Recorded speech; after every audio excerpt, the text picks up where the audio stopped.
Hello, everyone, and welcome to another episode of the Office Podcast. I'm your host, Asan. Just want to thank everyone that tuned in to the last episode. Your support is always appreciated. Today, we are going to be talking about my second favorite character of all time. Obviously, early on in the series, I discussed how Kevin Malone was my favorite. He was the best character, probably in all of TV for me. And number two has got to be none other than Michael Scott. Steve Carell, who has starred in multiple movies and TV shows.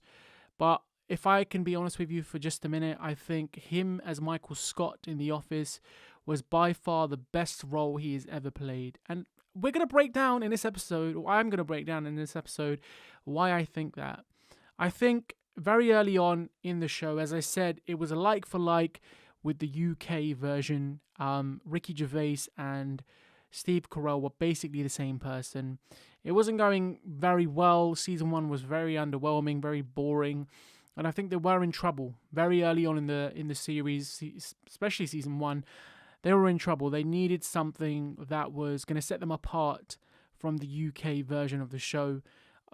Like I said, I think them trying to copy it like for like, had they continued to do that throughout the series, they probably wouldn't have got past season 2. So for them to do a U-turn and go their own direction for season 2 was the only thing which was going to help them survive, and it did, because it continued for 9 seasons. And unfortunately, Michael Scott had to leave after season 7, which for me was a very big disappointment. It's not like the show declined after season 7. I mean, it was okay.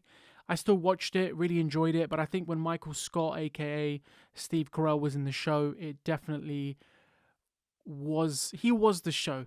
He was the show. And again, if I can be honest here for a second, Kevin Malone and Michael Scott made the show for me. So some of the theories online, some of the perceptions of Michael was that he was the worst boss in the world. He couldn't delegate properly.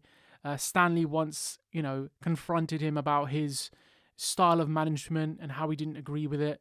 He was in trouble multiple times at corporate, and, the staff had probably very little respect for him. I think the only reason they respected him because in America you can actually fire someone on the spot, and I think that's why they showed him a little bit of respect. They kind of pandered to him a little bit, and I have to reject the idea that Michael was the worst boss in the world. It's simply because he ran the most successful branch in Dunder Mifflin history. Every time he went to corporate, he was praised on how his branch was performing or outperforming all the other branches. David Wallace even called him into the office one episode and asked him about his secrets. And though he couldn't articulate why his branch was the most successful, it's clear throughout the show, obviously for the narrative of the show to keep the show alive, but also the fact that Michael Gary Scott, aka Prison Mike, was doing so well is something what we can't ignore. And I think the reason why he was doing so well as a manager was because he was such a great salesman in the past. The show alluded to this about him winning multiple awards, him being an absolutely great salesman, and him kind of guiding and mentoring Jim, Dwight, Stanley, Phyllis, all the other salespeople in the office. So for me, obviously they needed to paint Michael Scott as the clown, as someone that was, a little bit of a weirdo, a little bit of, someone that shouldn't be taken seriously. But at the same time, again, he outperformed all the other branches. When the company was being closed down, actually, and Joe was going to buy it from Sabre, David Wallace again said to him on the phone, "You are the only thing that's working in the company right now. Your branch is the only successful branch. It's the only thing that's working." So they merged and took on Dunder Mifflin, Scranton, and I think they took on a few others because obviously Holly transferred from a different branch. But he mentioned the fact that Scranton was the most successful. Was Michael Scott a secret genius? I think that's a bit of a stretch. That's another fan theory out there. Was Michael a genius? Was he actually someone who knew exactly what he was doing? Someone who knew something that everyone else didn't? And I don't think that's the case. I think Michael at times got very lucky because he had competent workers around him, which another theory was that everyone else around him worked really, really hard, which made him look better or made him look good. But you have to think about the episode where Michael is fired or quits because you had Idris Elba. I can't remember the character's name off the top of my head right now. Um, Charles Minor, who came in and basically said that everything was changing, that Michael would have to abide by these rules, that now Michael could no longer directly talk to David Wallace. It would have to be through Charles Minor. And Michael quit. Michael quit his job, the job he'd been in for 15 years, to start his own paper company, which, by the way, was a success, which, by the way, he only had 2 members of staff with him. One of them was Ryan, who defrauded the company and was completely incompetent, and Pam, who had no sales background, but actually was the top salesman of the company. So Michael Scott is not who you think he is. He's not the buffoon that we think he is. He's actually a pretty smart guy, and I don't think he's a genius by any stretch of the imagination. I think Michael Scott is very competent. I think that's what I would say about him. He's a very competent individual, and I think he plays the class clown to be liked. You can see it throughout the whole of this series. You know, he wants to be liked. He's trying to get in on all the jokes. He's trying to be part of the crowd, the parties. He's trying to be the life and soul of the party, but unfortunately, he's not. I think Jim, for example, is definitely the more popular member of staff along with others. But I think Michael is definitely trying to be as cool as Jim, seeing him as the younger brother and, seeing Michael himself as a mentor to Jim.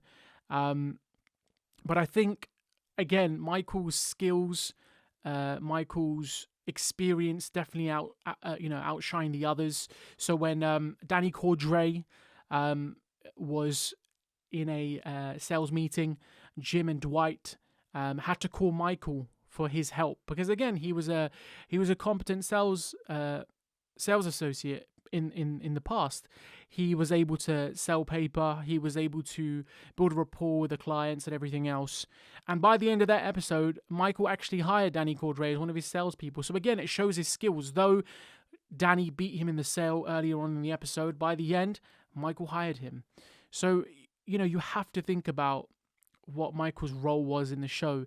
Was he the class clown, or was he actually someone who played a very competent person, someone who was actually the driving force for all the success in the branch? And I think one underrated episode for me was definitely the advert that Michael directed.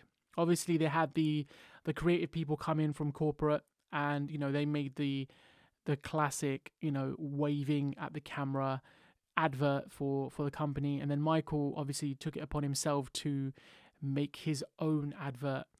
And I think that was probably the most underrated episode, the most underrated bit of creative work from Michael. He was most definitely someone who was very creative, alongside his idea of the Willy Wonka ticket promotion. Again, that being a complete disaster because he accidentally sends all the discounts to one client who gets 50% off paper. But it comes at a price. So obviously Michael's creativity is very good, but there's always a bad outcome.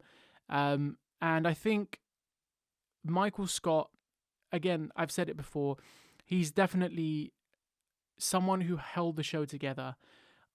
I think there were a couple episodes that weren't great. I think Scott's Tots, that was not a favourite episode of mine. That's definitely an episode I skip when I am going through the series again. It wasn't a strong episode. And I think the Travelling Salesman, where Pam is travelling with him to deliver these lectures across all the other branches. Again, that wasn't a great episode for me. But 99% of the time, Michael definitely held the show together. And it was sad when he left after season 7. He was definitely someone who has played the best role in TV history. And that's a big statement. But for me, I think The Office is timeless. And I think Steve Carell played the best Michael Scott. I know there was others out there like Bob Odenkirk, um, who obviously plays Better Call Saul in Breaking Bad. Of course, he was a comedian in in his past life, or I think still does some comedy stuff. But I don't think he would have played a good Michael Scott. I think Steve Carell plays the role perfectly. And I think maybe even Seth Rogen was meant to play Michael Scott or audition for the role. But for me, Steve Carell was the perfect Michael Scott. I think him returning to the show as well for Dwight's wedding was a nice sort of nod to Steve. I think again, I don't know how that was all set up and whatnot, but I think him coming back was a really, really nice sort of nice reminder of how he played a big part of the show. He was definitely someone who, for me, is now one of my favorite actors. And, he's playing more serious roles now I think there's a show called The Patient, and obviously in The Foxcatcher. He plays more serious roles because he's such a diverse actor. But for Michael Scott, he was definitely my favorite character after Kevin. I know I keep going on about Kevin, but Kevin really was my favorite. And I think, if they had a spin-off for Kevin, I'd be so excited about that. And even if they had a spin-off for Michael Scott, somehow if they followed his life as a salesperson, that would be something really, really exciting. I think everyone would be up for that. And there's a couple other people who, they'd want to see a spin-off of. Stanley definitely being one of them. And maybe someone like David Wallace. I think I'd probably watch that as well. But yeah, I mean, honestly, Michael Scott was most definitely the best character in all of TV. That's a big statement, but he definitely was. A couple other things that I wanted to just touch on about, Michael and what kind of role he played in the show. I think for me it was his one-liners, most definitely. The famous one that he would mention in pretty much every single episode. But it was also the transition from where he started as, someone who was getting in trouble all the time, to towards the end of the show, kind of showing a bit more competence, being able to interact with other characters better. Him then moving away with Holly to Colorado towards the end. And I think it's only right to mention the final episode. I think it was the final episode he was in. And I think it was the best way for him to say goodbye. It was kind of, he wanted everything to be a big deal, but I think him kind of walking away as, kind of being the hero, and him trying to spend some time with everybody. And I think for me, that episode was perfect. If it had been like a big party, if it had been something crazy, I don't think it would have done justice to the character he was and the person he played in the show. I think him just walking away and kind of going off into the distance was the perfect ending for the series. But as I said, Steve Carell, Michael Scott, whatever you want to call him, was definitely the best boss. I would be so happy if I had a boss like Michael Scott. Honestly, he was the best boss. And though he's a fictional character, I'm talking about him like he's a real person. But this is ode to the show. This is like an ode to the show. It's the perfect show. I mean, if you're listening to this and you haven't seen The Office, apologies for all the spoilers. But I think it's a show that you can easily watch. It doesn't require too much effort. It's not a show that's super complex in its storylines. It's not a show that there's multiple characters where you have to kind of keep track of their lives. It's like if you put it on a couple times, you get to know who the characters are, the premise of the show, and you kind of get to know the characters a little bit. But it's not a thing where you have to watch every single episode to get the breakdown of the characters. You can kind of tell straight away from watching a show who Angela is in The Office, who Meredith is, who Creed is, what Pam's role is in The Office.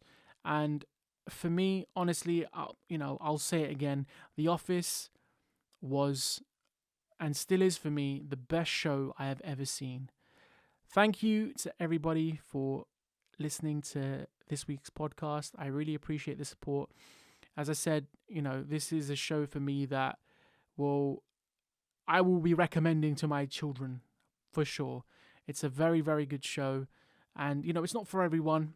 I think for me, it's storylines, it's easygoing nature is definitely something that has kept me engaged for this long and will keep me engaged for, I believe, the rest of my life. Again, it's been 10 years since I've been watching the show consistently, and I'll continue to do so.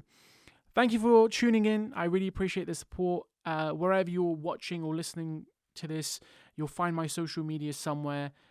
Follow the accounts, get engaged, get involved.